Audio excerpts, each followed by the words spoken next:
Today I'm taking a look at the VEVOR vacuum sealer. So it does come with an adapter hose for vacuum sealing external containers.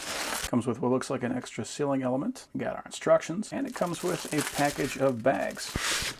We got our power cable, and it actually comes with an extra seal. So here is the vacuum sealer.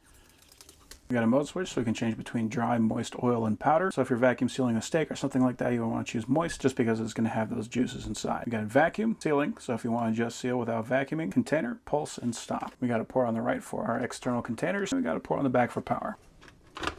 Oh, that's nice. So it does actually come with a roll of vacuum sealing material. So here is our drip tray. So if you are going to be vacuum sealing wet goods, you want to make sure you got a spot for those juices to go, and that's going to go right in this tray. You can also see we got those clips on there, and that's going to be to hold the bag in place. And here is our seal. So that's going to be what seals it to make sure that we are vacuuming that bag out. We got our sealing element right here, and we got a blade so we can cut those bags. Very nice that we got these pre-made bags, and then we got this sealing material so that we can make a custom sized bag. So we have this textured side. That textured side is going to go down. And we can put that under the blade and take off these foam bumpers. So that's just to provide a little bit of a cushion on here because we do not want to have the cover crushing that seal in shipment.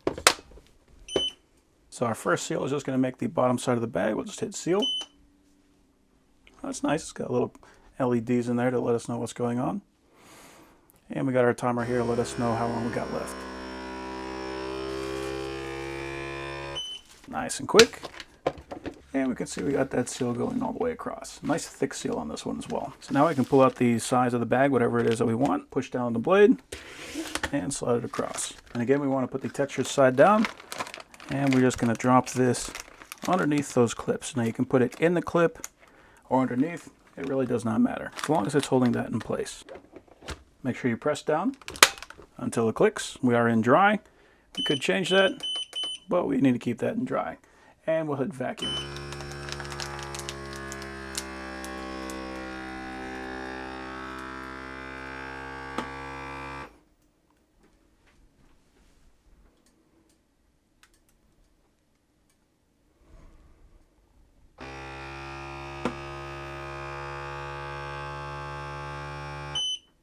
Okay.